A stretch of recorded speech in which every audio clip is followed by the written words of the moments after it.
Halo semua, selamat datang di Indodax Academy. Gimana kabarnya kalian semua hari ini? Semoga kalian sehat selalu ya. Selain tubuh yang sehat, aset pun juga harus ikut sehat ya. Sebelum mulai acara, perkenalkan saya Bagus dari tim Community Indodax dan pastinya saya nggak sendirian di sini karena saya ditemenin oleh Kak Yoga dari tim Community Indodax dan kita juga kedatangan bintang tamu spesial yang akan membahas jam trading dan konfirmasi candlestick. Nah, pengen tahu nggak sih siapa bintang tamu spesial hari ini yang akan membahas jam trading dan konfirmasi candlestick? Langsung aja kita sambut Kak Vincent dari CryptoLab.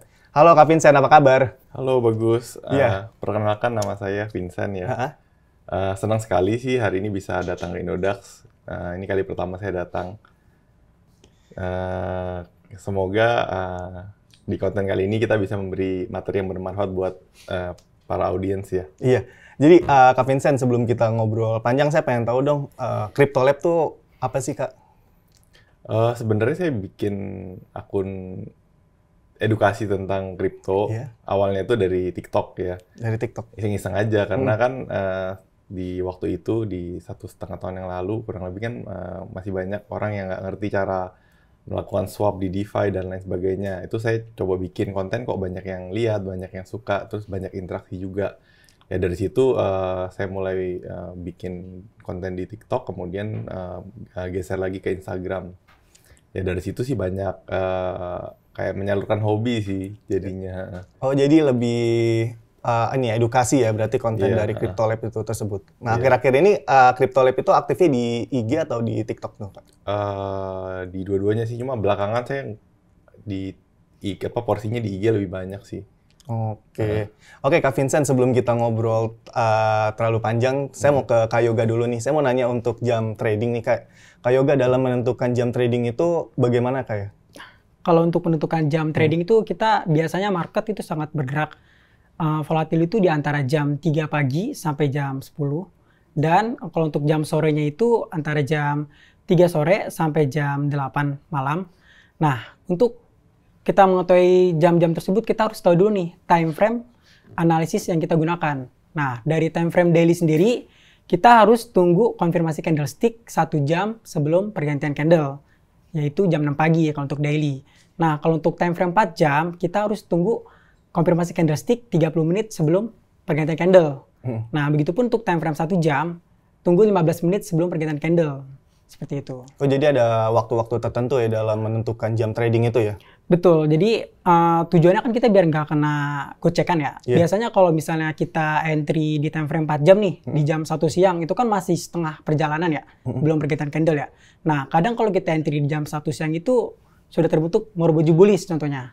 Nah, kalau kita entry di jam 1 siang dan ternyata jam 3 mau closing dibanting jadi hammer kan sangat lelucon gitu ya, malah kita kegocek. Jadi sangat rugi berarti ya? Iya, jadi antisipasi buat kerugian juga sih. Jadi baiknya itu kita entry 30 menit sebelum pergantian candle 4 jam. Seperti itu. Kalau konfirmasi candlestick tuh dalam membeli bentuknya seperti apa tuh Kak Nah, Yoga? untuk konfirmasi candlestick itu ada 2 macam ya. Pertama yaitu terbentuknya Moroboju bullish. Biasanya Moroboju bullish ini kita harus tunggu candle pertama dulu yaitu doji atau hammer untuk membantu pembalikan tren. Nah, itu untuk Moroboju bullish itu pertama ya. Kedua yaitu bullish engulfing, di mana body sebelumnya lebih kecil dari body bullish engulfing itu. Jadi lebih besar dari engulfingnya. Nah, biasanya konfirmasi candlestick ini ada di area support. Nah, jadi teman-teman kalau mau mencari konfirmasi candlestick, baiknya tentukan arah tren dulu, uptrend. Nah, terus kita entry di area supportnya. Kayak gitu dah. Untuk membelinya, sesudah pergantian candle, ada 2 nih aturannya. Pertama, kita entry 30 menit sebelum pergantian candlestick yang sudah terbentuk Moroboju bullish atau bullish engulfing. Nah, yang kedua, kita entry ketika sudah terbentuknya pergantian candle, yaitu entry di sumbu bawah atau nggak shadow-nya. Pasti setiap candlestick terbentuknya ekor bawah dan ekor atas dong. Nah, makanya kita sebagai trader harus mengetahui dulu nih untuk pembacaan candlestick itu. Kurang lebih seperti itu. Saya jadi penasaran sama yang tadi yang disebut Kak Yoga yaitu area support. Nah, maksudnya area support tuh kayak gimana? Nah, biasanya kan candlestick itu kan nggak mesti naik terus toh. Iya. Pasti dia akan terjadinya koreksi. Nah, koreksi ini biasanya sering terjadi di area support. Nah, support itu biasanya pembalikan atau yang disebut dengan false break. Nah, false break biasanya kalau Kak Bagus tahu nih sideways kan. Kadang di area sideways itu ada support dan resistance. Nah, support ini area garis bawahnya. biasanya yang sering terjadi pemantulan seperti itu. Oke, saya lanjut ke Kang Vincent ya. Boleh. Kak Vincent, Iya. tadi kan Kak Yoga udah jelasin banyak tuh tentang konfirmasi candlestick. Nah, aturan konfirmasi candlestick sesudah membeli tuh gimana tuh, Kak? Kalau saya sih lebih lihat 3 candle terakhir ya yang muncul. Kalau biasanya setelah ada muncul candle di katakanlah hijau gitu ya, hijau saya lihat berapa tebelnya, sudah ada konfirmasi dibantu sama indikator yang lain, saya baru mulai entry. Tapi sebelum itu saya juga lihat news sih biasanya. Oh, lihat berita juga ya? Iya, berita. Kalau lihat berita itu biasanya di mana tuh, Kak Vincent? Macam-macam sih, dari Cointelegraph, Coindesk, banyak media lokal sama luar sih, sama Twitter juga sih saya baca di situ. Jadi pas mulai trading tuh nggak langsung trading ya, kita baca-baca berita dulu ya, Iya, supaya kita nggak rugi gitu. Atau gimana tuh, Kak? kayak kita bisa memperbesar peluang kita karena dengan adanya berita itu kan muncul satu opini gitu ya. Opini itu yang menentukan pasar sih menurut saya sih. Kayak gitu. Emang ada berapa macam konfirmasi candlestick sih, Kak?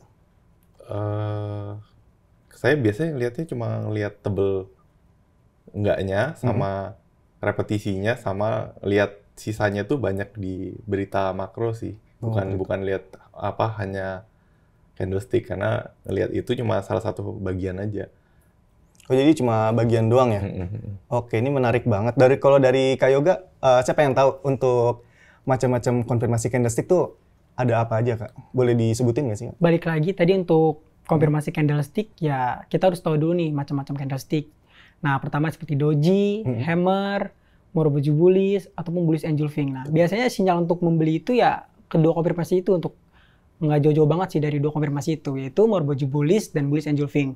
Nah, seperti Mas Vincent bilang, kita juga harus tahu update berita ya dari opini kita sendiri.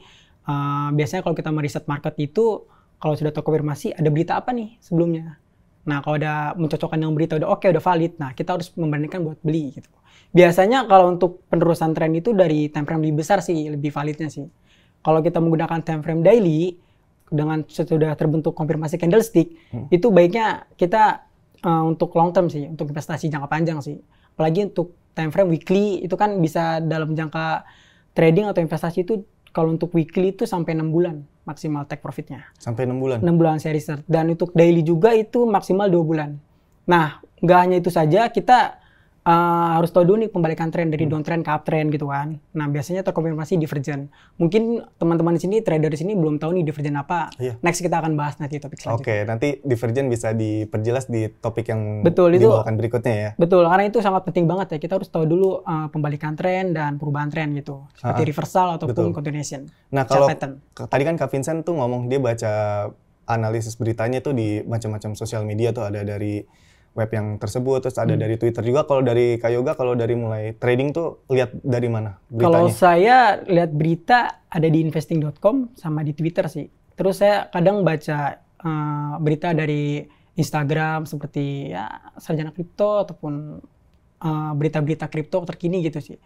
Jadi itu yang saya cari-cari sih. Jadi untuk pemula itu dia nggak boleh main asal trading ya, harus baca-baca berita juga ya? Iya betul, dan cari relasi aja sebanyak-banyak mungkin biar semakin pengetahuan tentang kripto tuh lebih luas. Cari relasinya gimana sih kalau di dunia kripto selain lihat-lihat dari sosial media? Apakah kita harus bergabung dan berkenalan sama komunitas-komunitas kripto yang udah ada sebelumnya? Nah, itu wajib kita harus tahu dulu komunitas-komunitas apa dulu nih. Kadang komunitas kan ada beberapa macam ya. Komunitas seperti cari market berita-berita kripto ataupun technical analysis ataupun ya semacam edukasi yang lainnya lah ya. Tapi kita pahamin dulu nih awal-awal dulu, pembelajaran dimulai dari kayak apa itu candlestick, apa itu investasi atau apa itu trading. Nah, itu harus tahu dulu kita. Tujuan kita buat memulai berinvestasi itu kayak gimana.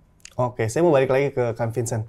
Kak Vincent, saya mau nanya untuk yang langkah-langkah mulai trading, kalau dari Kak Vincent itu gimana langkah-langkahnya? Kalau dari saya ya, saya sih biasa pakai indikator yang sederhana aja, nggak terlalu rumit. Karena ya sebenarnya kan kalau kita memperrumit ya susah banget kita ya jadi tradingnya ya. Saya biasanya lihat dari titik support, resisten, kemudian lihat candle, kemudian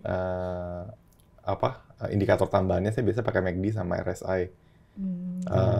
Selebihnya saya banyak baca berita sih.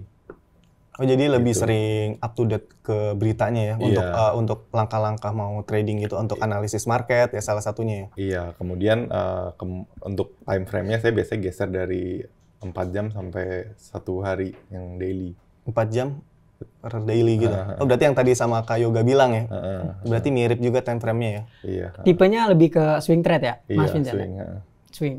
Kalau dari Kak Yoga gimana langkah-langkah menganalisis market tuh? Kalau langkah-langkah sih, pertama kita harus ngukur support resisten di time frame daily atau weekly sih. Itu lebih tepatnya. Karena kalau kita udah tahu support resisten di time frame besar, kita lebih pede gitu buat melakukan entry di area support kan untuk membeli. Dan kedua ya balik lagi itu ya cari konfirmasi candlestick.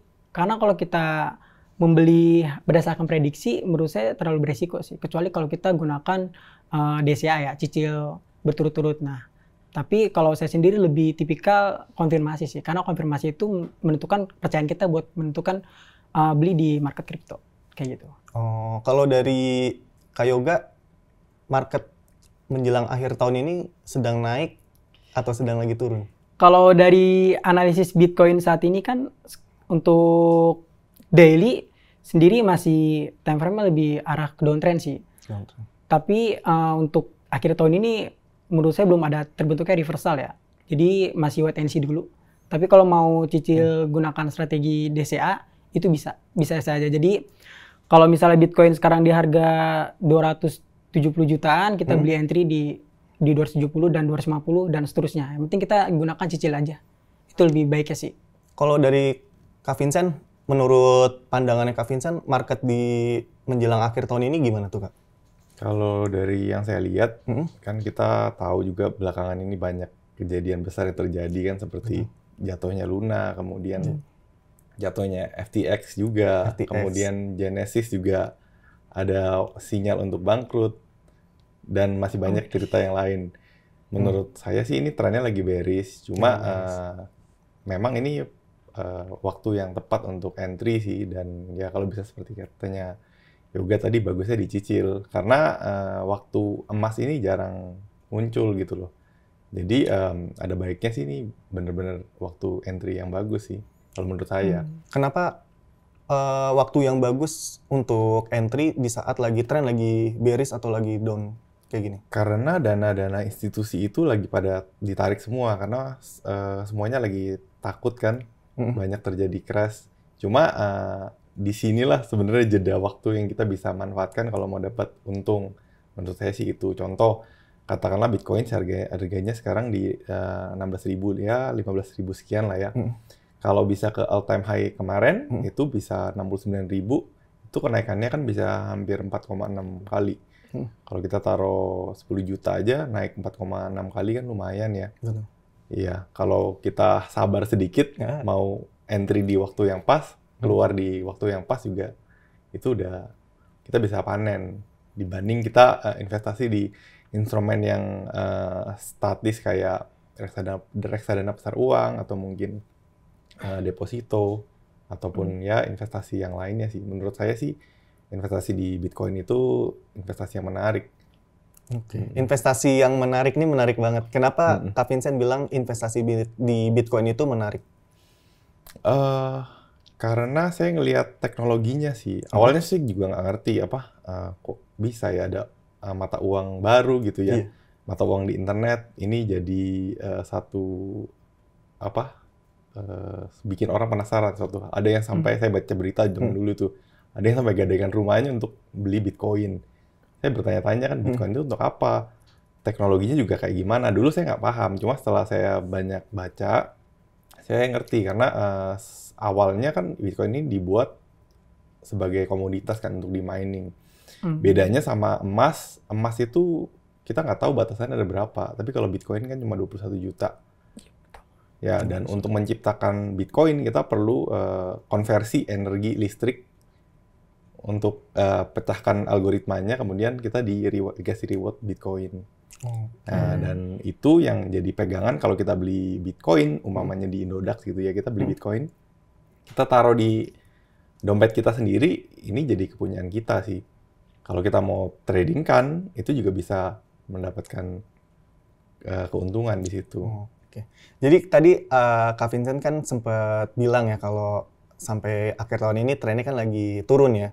Nah, kalau menurut Kak Vincent nih dari pandangan sendiri, kalau untuk tahun 2023 tuh market masih turun atau emang perlahan step by step tuh naik ke atas trennya? Dari data history ini bukan katanya saya ya kan, ada siklus cryptocurrency itu biasanya 4 tahun sekali. Kemarin di 2021, kemudian nanti di next cycle kemungkinan di 2024 halving, di 2025 kemungkinan bullishnya di situ. Berdasarkan data sih kayak gitu. Jadi ada tren 4 tahun sekali ya, dan nanti bullishnya ada di tahun 2025. Iya, kemungkinan di 2025. Tapi belum tahu tuh di 2025 bulannya masih apa di awal tahun atau pertengahan bulan atau di akhir tahun gitu, belum tahu ya? Belum tahu. Oke. Kalau dari sudut pandang Kak Yoga gimana kalau untuk tren di 2023 ini Bitcoin? Kalau untuk 2023 kan kita banyak dapat informasi tentang resesi ya. Nah, kita juga sebagai investor atau di kripto lebih antisipasi juga tentang resesi ini. Tapi baiknya juga karena ada resesi kita dapat harga yang lebih murah gitu kan. Nah, mungkin kita bisa membeli sistem cicil tadi.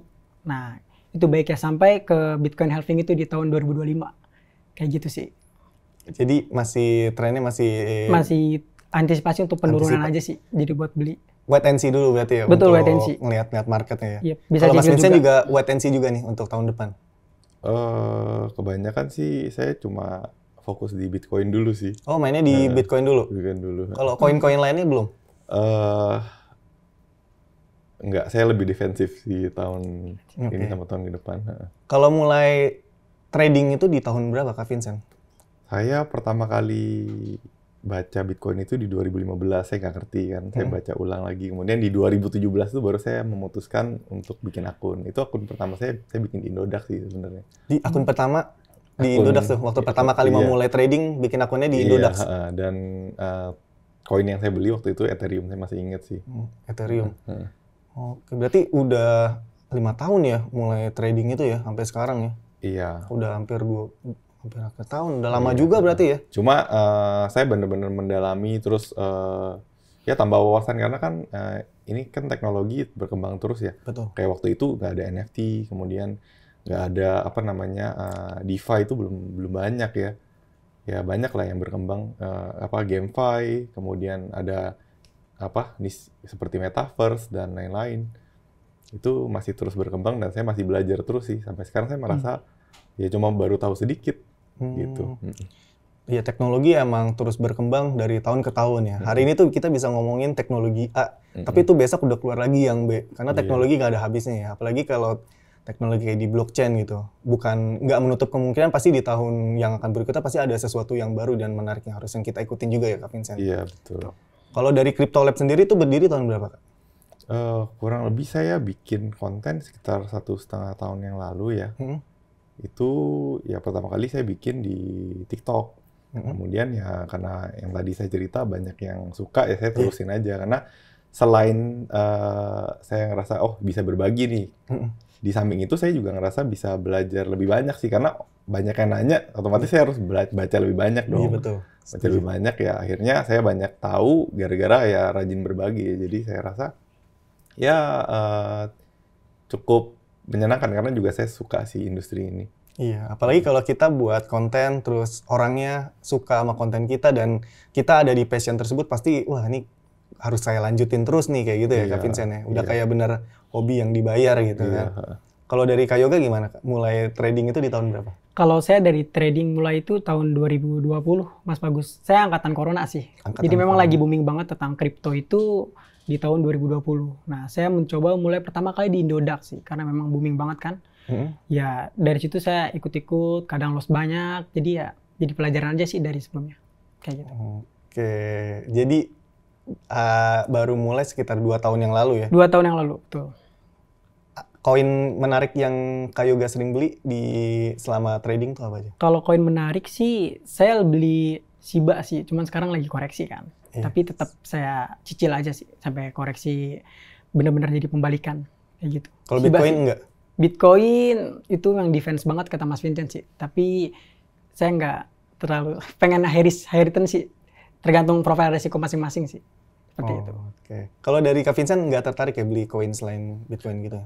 Saya waktu tahun kemarin tuh banyak beli altcoin juga.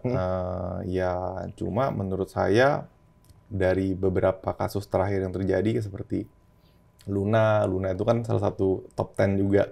Dia bisa hancur. Kemudian ada kejatuhan FTX dan lain-lain. Saya ngelihat regulator ini nggak bakalan diam dan dia bakalan ngejar altcoin yang lain gitu. Karena altcoin itu kan ada CEO-nya. Betul. Nah, satu-satunya koin atau cryptocurrency yang nggak ada CEO-nya cuma Bitcoin doang. Itu kenapa Bitcoin menjadi salah satu instrumen yang menarik sih buat saya. Dan lagi teknologi Lightning Network-nya kan barusan dikembangin juga. Dulu saya juga ngelihat, Bitcoin ini kan lambat banget ya, cuma bisa per detik 7 transaksi, ya Ethereum bisa 15 mungkin ya. Sekarang udah di-upgrade di Lightning Network, kita bisa transaksi hitungan detik aja ke transfer, fee-nya juga rendah banget. Jadi dari upgrade ini yang membuat Bitcoin ini menarik sih menurut saya. Oke, menarik. Sayangnya kita udah di penghujung acara nih Kak Vincent dan Kak Yoga. Kalau dari Kak Vincent ada yang mau disampaikan nggak tentang Crypto Lab atau Kak Vincent mau ngomong apa gitu? Yang disampaikan. Buat teman-teman Indodax mungkin saya cuma mau sharing aja karena kan ini bener-bener teknologi baru ya, kita nggak tahu mana yang benar, mana yang salah ya. Alangkah lebih baiknya kita lebih banyak memperdalam ya, baca. Saya juga sendiri juga masih merasa nggak ngerti ya, saya banyak baca juga.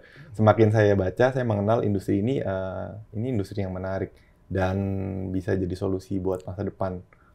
Oke. Saya Bagus dari tim community. Saya Yoga dari tim community. Saya Vincent dari Crypto Lab.